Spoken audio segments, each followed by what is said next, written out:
আসসালামু আলাইকুম ওয়া রাহমাতুল্লাহি ওয়া বারাকাতুহু। এ পর্বে আমাদের আলোচনা সূরাতুস সাফফাতের চতুর্থ রুকুর দ্বিতীয় পর্ব। আলহামদুলিল্লাহ, আসসালাতু ওয়াসসালাম আলা রাসূলিল্লাহ ওয়া আলা আলিহি ওয়া সাহবিহি আজমাইন, আম্মা বাদ। আউযু বিল্লাহি মিনাশ শাইতানির রাজীম। বিসমিল্লাহির রহমানির রহিম।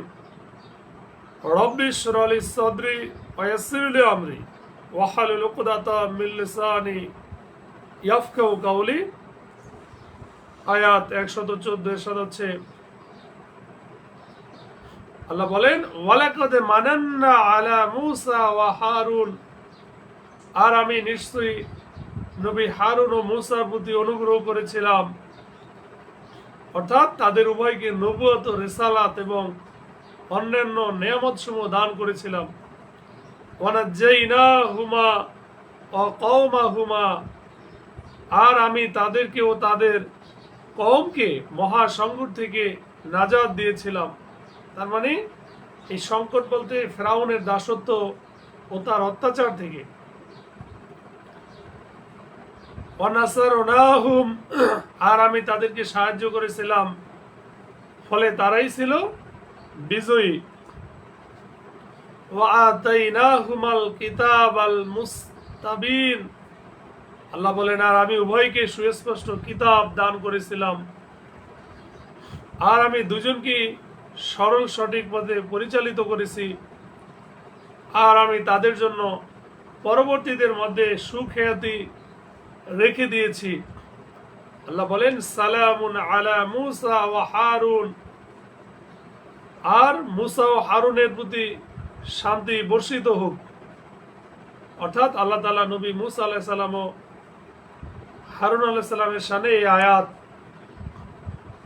নাজিল করলেন। আল্লাহ বলেন, ইন্না কাযালিকা নাজিজিল মুহসিনিন, আর এভাবেই আমরা সৎকর্মশীলদেরকে প্রতিদান দিয়ে থাকি। নিশ্চয়ই তারা দুজনই ছিল আমার মোমেন বান্দাদের অন্তর্ভুক্ত। আল্লাহ বলেন, ওয়াইন্না ইলিয়াসা লামিনাল মুরসালিন, আর নিশ্চয়ই নবী ইলিয়াস ছিলেন রাসূলদের একজন। অর্থাৎ ইলিয়াস আলাইহিস সালাম হারুন আলাইহিস সালামের বংশভূত নবী, বানি ইসরাইলদের প্রতি প্রেরিত একজন নবী ছিলেন। তাকে বালাবাক নামক এলাকায় প্রেরণ করা হয়েছিল। অনেকে সেই জায়গার নাম সামেরা বলেছেন, যা ফিলিস্তিনের মধ্য পশ্চিমে অবস্থিত। সেখানের মানুষ বাআল নামক এক মূর্তির উপাসনা করত।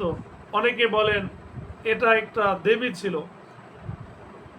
ইদ ক্বালা আলী কওমিহি, আর স্মরণ করুন যখন ইলিয়াস আলাইহিস সালাম তার কওমকে বলেছিল, আলা তাত্তাকুন, তোমরা কি আল্লাহকে ভয় করবে না? আতাদউনা বাআলান, তোমরা কি বাআলকে ডাকবে, অর্থাৎ এই মূর্তিকে ডাকবে এবং পরিত্যাগ করবে সর্বোত্তম সৃষ্টিকর্তাকে, আল্লাহ তাআলাকে, যিনি তোমাদের রব এবং তোমাদের পূর্ববর্তী পিতৃপুরুষদেরও রব।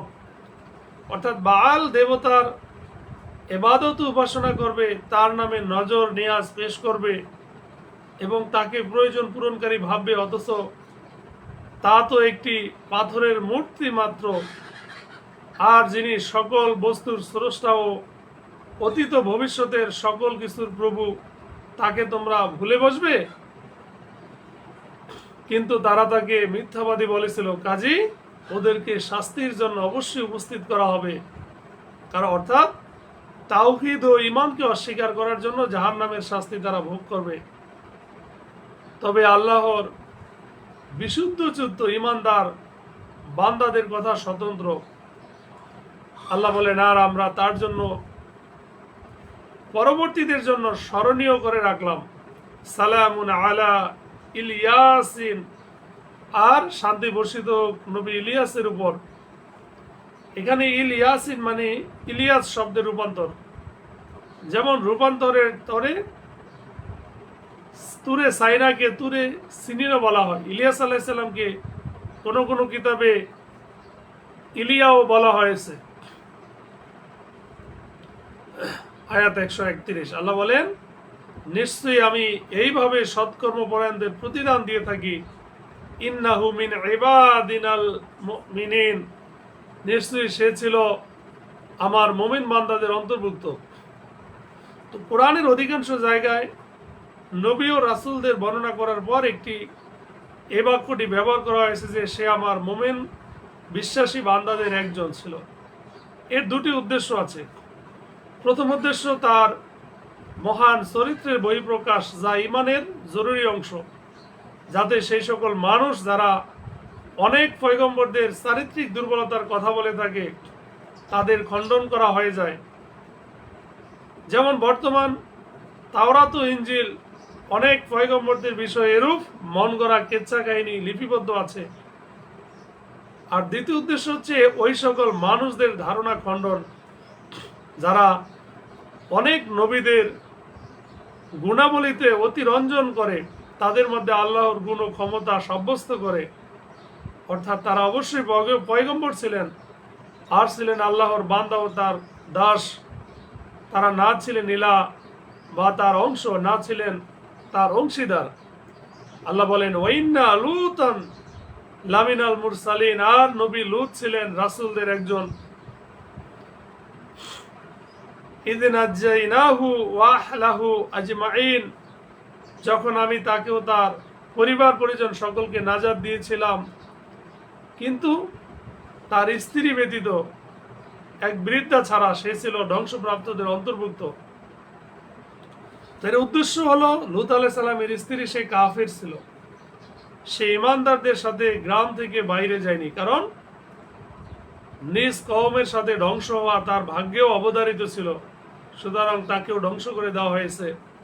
সুম্মা দাম্মারনাল আখরিন, আল্লাহ বলেন, অতঃপর অবশিষ্টদেরকে আমি সম্পূর্ণরূপে ধ্বংস করে দিয়েছি।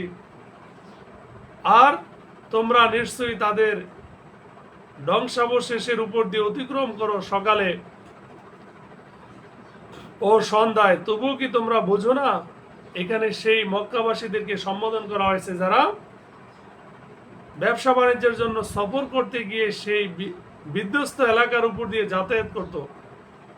তাদেরকে বলা হচ্ছে যে তোমরা সকাল ও রাত্রে সেই এলাকা হয়ে অতিক্রম করছো যেখানে বর্তমানে মৃত সাগর অবস্থিত, যা দেখতে বড় বিশ্রী এবং পচাসরা ও দুর্গন্ধময়, যার পানি অতিরিক্ত মোটা ও লবণাক্ত, তাতে কোনো প্রাণী জীবন ধারণ করতে পারে না এবং তাতে পড়লে ডুবেও যায় না। তোমরা কি তাদের এই অবস্থা দেখেও এই কথা অনুধাবন করতে পারছো না যে রাসূলদেরকে মিথ্যা মনে করার ফলে তাদের এই নিকৃষ্ট পরিণতি হয়েছে? তবে তোমাদের আচরণের ফলও তাদের থেকে পৃথক কেন হবে? তোমরাও সেই কর্মই সাধন করছো যা তারা করছে। তবে এরপরেও তোমরা আল্লাহর শাস্তি থেকে কিভাবে রক্ষা পাবে? আল্লাহ তাআলা আমাদের সঠিক বুঝ দান করুক। আমিন।